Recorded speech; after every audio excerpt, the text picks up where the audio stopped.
Hello my beautiful little muglets. So this has been somewhat of a series I like to do for the new games I pick up and play for an extended amount of time, so here we are.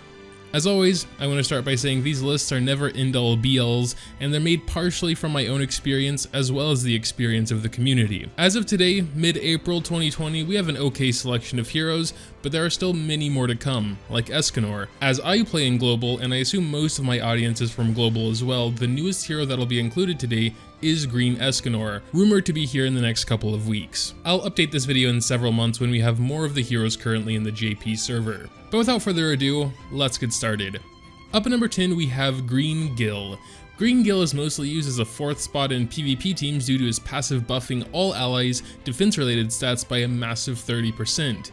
Pairing him with an already hard to kill team that uses healers or buffers like Red Arthur or Blue King will make your opponent really work for the win. Besides that, he has a very nice skill which increases the attack of all your heroes by up to a whopping 60%. Even at 1 star, it's still a very respectable 30% attack buff for all allies, making him quite good for the new deathmatch boss as well. Also, his ult can dish out some surprising numbers for being an SR unit if he has that aforementioned attack buff, and if the enemy happens to survive his ult, he will also place a shock on them that will deal significant damage every turn if they can't remove it. His first card deals very little AoE damage unless the enemies are buffed, then it's just okay damage. All in all, Green Gil has very high potential, especially for being just an SR hero. Up at number 9 we have Red Hauser.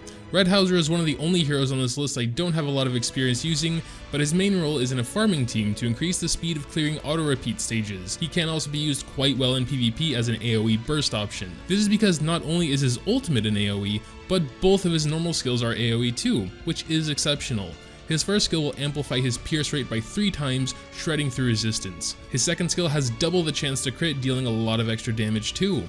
And finally, his ultimate. Again, an AoE. However, his ultimate is also special in that it can cripple the enemy team by not only taking their 2 and 3 star cards and pushing them to 2 or 1 star cards, but also removing their ult orbs by the same amount of skill ranks reduced. This is a bit up to RNG, since if the enemy doesn't have many or any 2 to 3 star cards, it won't do anything except some AoE damage. His passive, much like Red Arthur's, will increase all humans' basic stats by 8%. So they're a pretty good pair. Up at number 8 we have Green Bon. Green Bon has been pushed a bit out of the meta since Red Gotha dropped, but I still think his skill kit can be quite devastating unless the enemy has some form of permanent debuff immunity like Red Arthur teams. His main utility is Extort. In his case, it's AoE Extort, taking up to 50% of each enemy's attack and defense. This instantly makes his first skill deal significant AoE damage, especially if you can manage to rank it up to 3 stars. You can also simply use his AoE Extort to soften up the enemy team before a big AoE, like Blue Diana or Blue King's ultimate. Outside of that, we have Green Bon's ultimate, which does pretty sad damage for it being a single target, but it also 50% extorts who he hits. Do be aware that if this move kills the target, Bon will immediately lose the extorted stats from that enemy, since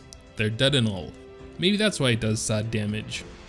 And finally, his passive can be really good if the enemy forgets to hit him, or doesn't have many AoEs going off. Still pretty good if the opponent needs to go out of their way to hit him though. Bon is quite naturally tanky, obviously much more so with his extorts, so he's pretty hard to kill. Pair that with his 2 to 3 star attack having lifesteal attached, and you could very well be in a world of hurt if you're not prepared to deal with a Green Bon. Up at number 7 we have Green Merlin. Green Merlin is pretty unique, mostly due to her passive, which gives all allies an ult orb to start. She's MVP for a lot of so-called ult rush teams, and she's usually placed in the 4th spot of a team just for her passive. Pairing her in PvP with ult food and having lower CC than your opponent means you can easily have an ult or even 2 ready on your second turn. Even going first in a team means you start with 2 orbs and can usually have 1 ult ready, depending on card RNG. Besides that, she has a pretty unique second card that grants your whole team a defensive barrier which prevents damage until it breaks. And also, unlike debuff immunity, it will prevent your allies from getting their ult orbs drained by the likes of another Green Merlin or Red Hellbram while it's up. An attack buffed Merlin's 3-star perfect cube card is practically invincibility, even up against a lot of the hardest PvE content. But yeah, also with Green Merlin's first card, you can remove 1 to 3 ult orbs from an opponent. This can be super useful, since using it on someone who has their ult ready will delay them for an entire turn. And finally, her ultimate.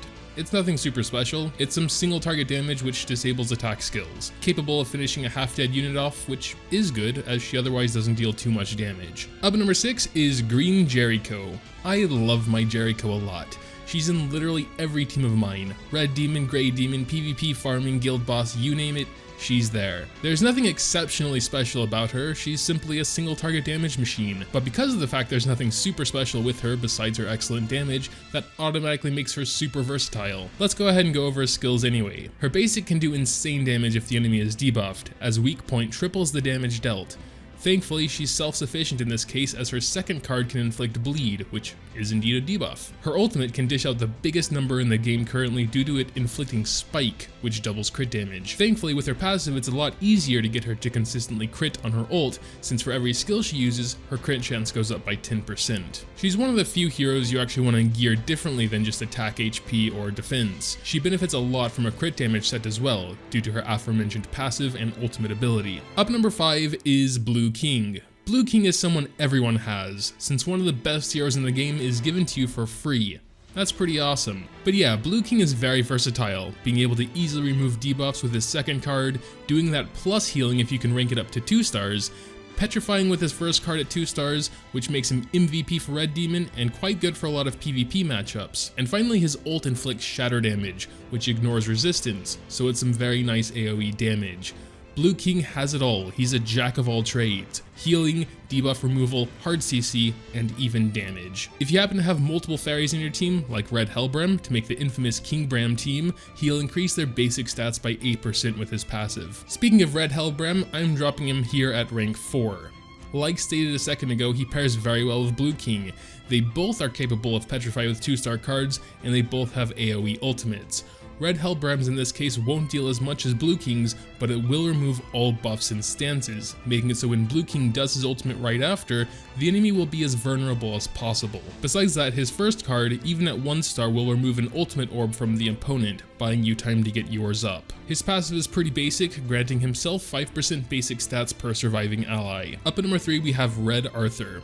Red Arthur has a pretty unique buff skill, which, if you can get it up to 3-star, can give your entire team hugely buff stats, and perhaps even more importantly, debuff immunity. Getting this skill off early in a match breaks a lot of enemy team compositions, such as CC Luck teams, Green Bond teams, and significantly reduces damage from the likes of Jericho and anyone else who relies on debuffs in their kit. His first card isn't that special, but it can dish out a solid amount of damage, and at 2-star, it will prevent healers like Blue King from healing and removing any debuffs that you may have placed on them. His ult is also pretty basic, but due to the fact it has Sever on it, it has a good chance to crit, which is especially good in gearless PvP, since you can't manipulate your crit chance outside of other buffs or cosmetics. He also gives other human types like Jericho a solid defensive boost with his passive that increases all HP related stats by 15%.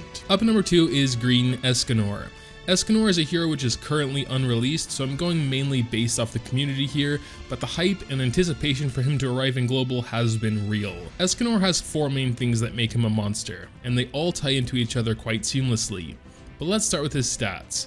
He comes with a monstrous 80 pierce rate, which is what goes through the enemy's defense. Then he has his ult, with an incredible multiplier of almost 1000% damage. So basically, if you get hit by his ult, you are f***ing dead. Once he actually has his ultimate ready, good luck trying to stop him, dude, cause he's immune to debuffs via his passive ability. And finally, to top it all off, if you can get his first card ranked up, he'll increase his own ult orbs by 1 or 2, making your inevitable doom creep up that much faster. And finally, he can remove buffs from an enemy while lighting them on fire with his second card. He seems definitely pretty PvP focused, but a pretty nice hero regardless. And as a surprise to no one, Red Gotha is number 1. Currently the king of Global, and is still very often used in JP, Red Gotha is an amazing and unique hero. His main ability is his second card, which ranks up other cards. Even at 1 star itself, it can be handy if you need a certain card to rank or 2 higher, like Red Arthur's buff card. At 2 star, however, it becomes incredible, ranking up all cards played after it and all cards in your hand. If you have a 2 star rank up card and a 1 star rank up card, you can play the 2 star first and turn that 1 star into a 2 star as well. Double Red Gothas in deathmatch can be pretty cool. Besides that, he also has an amazing ultimate. It actually has respectable damage for an AoE, but that's not the good part. He'll remove 3 to 5 ult orbs from the enemy. This is absolutely devastating in PvP, and can still be very useful in a lot of PvE content. His first card pales in comparison to his second, but it's still solid. It's an AoE, and at rank 2, will disable attack skills, which can be very annoying in PvP if you have no way to deal with it, and I personally use it so my Jericho and Red Demon can use their second card to its fullest potential, since Red Demon is immune to bleed. And now for a few honorable mentions. These are the heroes that shine really well at 1 or 2 pieces of content but are lackluster elsewhere. First we have Red SR Ellie Hawk. Amazing for red boss with her passive that, as long as you keep the boss CC locked, will continue to stack, and by the 3rd heart she can practically one-shot. Her rolling ham attack ignores defense, which the red boss has a lot of, so it's very nice as well. Next we have Red Merlin and Gustav. Their roles are pretty similar, so I clumped them together. Both very good for keeping red boss CC locked with their 1-star freeze cards, and paired with red Gotha, you can easily get 3-star freeze cards, which is necessary for high guild boss scores as it will increase the next attack's hit by 200% damage. Gustav may actually be a little bit better than Red Merlin for guild boss, as his passive decreases the guild boss's resistance by his pierce rate. So if you can get a lot of pierce rate on your Gustav, he may actually be a bit better. And yeah, that's pretty much it for the top 10 heroes in Grand Cross. Again, if you're watching this much later, then it's probably out of date and missing some heroes, but I'll be making a follow-up when we get closer to JP's level of heroes. Make sure to tell me what you think. If you think some heroes were placed too high or too low, or even some heroes you think deserve a place that weren't mentioned, let me know. Leaving a like if you happen to enjoy is always greatly appreciated as well. Thanks, as always, for watching, and until next time.